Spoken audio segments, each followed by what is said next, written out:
Ang programang ito ay rated SPG. Striktong patnubay at gabay ng magulang ang kailangan. Maaaring may masiselang tema, lengguwahe, karahasan, sexual, horror o droga na hindi angkop. You're really not guilty and wala kang kinalaman sa mga ginagawa ng nanay mo.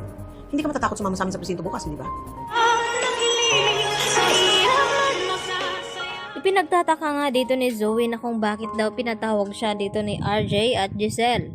At dito nga nagtanong itong si Zoe nang makapasok siya dito sa conference room kung saan ay nagkakape itong si Giselle at itong si RJ.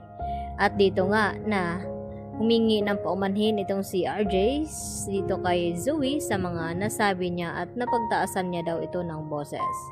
At dito nga nagtanong itong si Zoe na kung bakit daw siya pinatawag. At diretsahan naman na sinabi ni Giselle dito kay Zoe na kung talaga daw ay hindi guilty itong si Zoe ay kinakailangan na sumama daw ito sa presinto kinabukasan. At nagtanong itong si Zoe na kung bakit pa daw niya kailangang sumama sa kanila. At dito nga na sinabi ni Giselle na kung talagang walang kinalaman itong si Zoe sa mga pinaggagawa daw ni Moira, kailangan na makita ni Giselle at ni RJ na hindi guilty itong si Zoe. At wala na nga siyang nagawa at agad na tinawagan itong si Moira at ipinaalam dito sa kanyang ina na gustong mangyari dito ni Giselle na ipapatawag at isasama siya sa presinto kung saan ay makakaharap nga nila itong si Dax.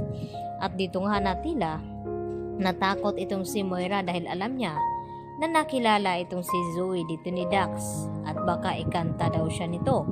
At dito naman na sinabi ni Zoe sa kanyang ina na ano daw ang kanyang gagawin.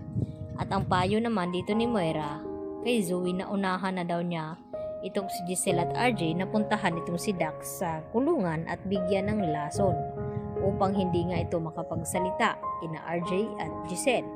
At hindi naman pumayag itong si Zoe sa sinabi ng kanyang ina dahil krimen daw ito. At dito naman sinabi ni Moira na wala naman daw itong pinagkaiba sa ginawa ni Zoe dito sa kanyang lolo Pepe na nagawa niya ngang ihulog sa bangin.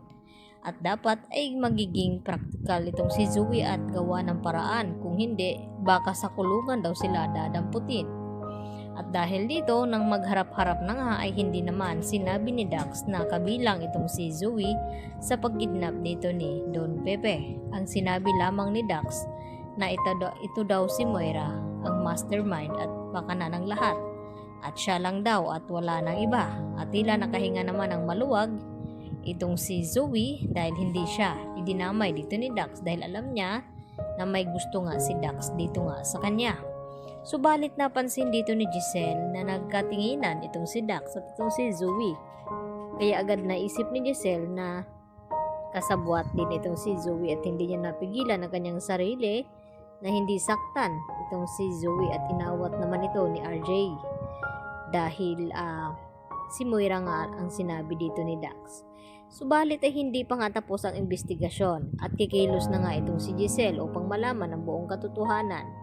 Dahil hindi siya naniniwala na hindi pinoprotektahan ni Zoe ang kanyang ina.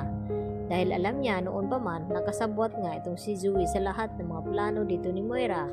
Lalo pa nakaugali niya itong si Moira. Kaya agad na sinundan ni Giselle itong si Zoe at kinuha niya nga itong cellphone kay Zoe na baka matawagan daw niya itong kanyang ina at mabigyan ng babala. Kailangan na wala daw munang makakaalam itong si Moira nang sa ganun ay mahuli na nila ito. Kaya ang sinunod na trabaho ni Giselle ay ang manmanan nga itong si Zoe upang malaman talaga kung ano ang sekretong tinatago nito. At hindi nga siya nagkamali dahil nakipagkita nga itong si Zoe dito kay Doc Carlos at humingi ng tulong na tulungan itong si Moira makatakas. Kaya abistado na nga ito. Yan lang po at marami pong salamat sa inyong panonood.